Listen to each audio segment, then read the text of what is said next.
Breaking news చూస్తున్నాం. అతను అధికారి తన కింద పనిచేసే కార్మికురాలిపై కన్ను వేశాడు. ఎలాగైనా ఆమెను శారీరకంగా అనుభవించాలని అనుకున్నాడు.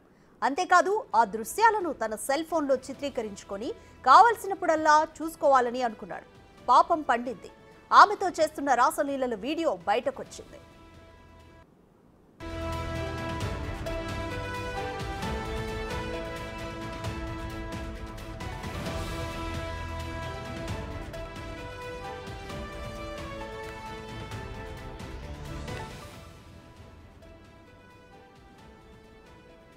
కుత్బుల్లాపూర్ నియోజకవర్గం గాజుల రామారం 25 సర్కిల్ పరిధిలో ఎస్ఎఫ్ఏగా విధులు నిర్వహిస్తున్న కిషన్ అనే కామాంధుడు తన కింద పనిచేసే ఓ కార్మికురాలిపై బలవంతం చేశాడు.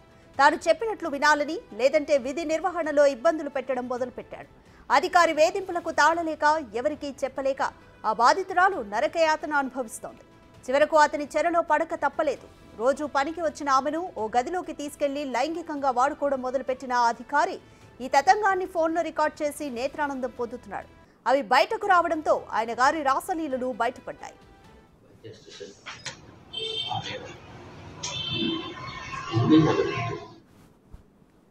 పాపం పండిందో లేక అతని నిర్లక్ష్యం వల్లో కానీ తన ఫోన్లో ఉన్న సెక్స్ వీడియోలు తోటి కార్మికుల చేతుల్లోకి వెళ్లాయి. వాటిని చూసి వారంతా అవాక్కయ్యారు. ఇదేంటి సార్ అని ప్రశ్నించడంతో ఎవరికీ చెప్పకండి అంటూ ఒక్కొక్కరికి 10,000 చొప్పున 14 మందికి డబ్బులు కూడా సమర్పించుకున్నాడు. పారిశుద్ధ్య కార్మికురాలిపై ఇంత దారుణం జరుగుతున్నా ఇంతవరకు ఎలాంటి చర్యలు తీసుకోకపోవడంపై మహిళా సంఘాలు ఆగ్రహం వ్యక్తం చేస్తున్నాయి. మహిళా ఉన్నతాధికారులు ఉన్న చోట మహిళా కార్మికులకు రక్షణ లేకపోవడం ఏమిటని ప్రశ్నలు వినిపిస్తున్నాయి.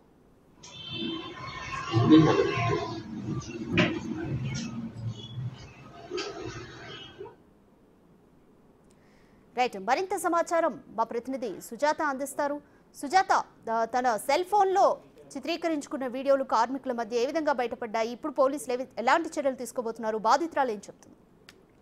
అధికారి స్థాయిలో ఉండి కింద స్థాయి మహిళలను వేధించడం అనేది సోషల్ మీడియాలో హల్చల్ అవుతుంది. ఎందుకంటే సెక్సువల్ హరాస్మెంట్ చేయడంతో పాటు తనని ఎంతో లైంగికంగా గత కొన్ని రోజుల నుంచి హింసిస్తున్నట్లు తెలుస్తుంది. కాకపోతే ఆ మహిళ బయట చెప్పుకోలేనటువంటి పరిస్థితి. ఏదైతే తను ఫోన్ లో విజువల్స్ ని క్యాప్చర్ చేశారో అవన్నీ కూడా బయటకు రావడం, పనిచేసే కింది స్థాయి సిబ్బంది ఆ ఫోన్ లోకి వెళ్ళడంతో వాళ్ళకి కూడా మేనేజ్ చేస్తూ ఒక్కొక్కరికి 10,000 రూపాయల చొప్పున డబ్బులను కూడా ఇస్తారు. అయితే ఆ డబ్బులు ఇచ్చిన తరువాత కూడా ఆ కొత్త మేరకైతే మాత్రము మహిళలకు జరిగినటువంటి అన్యాయం పట్ల తోటి మహిళలు కూడా పూర్తి స్థాయిలో ఖండించారు. ఎందుకంటే ఈ రోజు ఈ మహిళగా జరిగినటువంటి పరిస్థితి రేపు ఎవరికైనా జరగవచ్చు. ఒక ప్రభుత్వ ఉద్యోగి స్థాయిలో ఉండి ఒక అధికారి అయ్యండి కింది స్థాయి మహిళల్ని ఇబ్బంది పెడుతున్నటువంటి సిచ్యువేషన్ అయితే మాత్రము చాలా అవమానంగా ఉంది. ఎందుకంటే ఇప్పుడిప్పుడే మహిళలు బయటకు వచ్చి ఉద్యోగాలు చేస్తున్నటువంటి ఈ టైంలో అది ఫ్యామిలీ మెంబర్స్ కూడా ఇలాంటి వీడియోలు చూడడం వల్ల ఇంట్లో నుంచి మహిళల్ని బయటకు పంపించినటువంటి పరిస్థితి ఉంది. కాబట్టి ఇప్పటికైనా సరే అధికారిని పూర్తి స్థాయిలో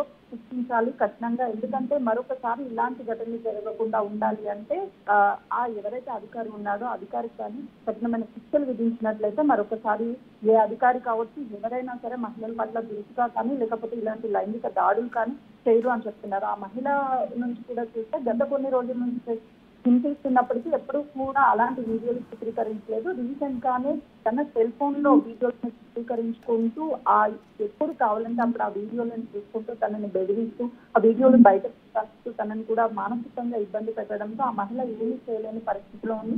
కానీ ఆ వీడియోలు బయటకు రావడం వెంటనే కూడా ఆ మహిళ కూడా వాళ్ళ ఇంట్లో కుటుంబ సభ్యులకు కూడా చెప్పడం ఇవన్నీ జరిగిన వెంటనే కూడా అటు పోలీసులు కూడా దీనికి సంబంధించి పూర్తి స్థాయిలో విచారిస్తున్నారు. ఎందుకనంటే ఇప్పటికే అధికారి స్థాయిలో ఉన్నటువంటి వ్యక్తి ఒక మహిళ పట్ల ఇట్లా ప్రవర్తించడం కింద స్థాయి మహిళల పట్ల అని చెప్పేసి పూర్తి స్థాయిలో విచారిస్తున్నటువంటి పరిస్థితి. Right, thank you Sujatha.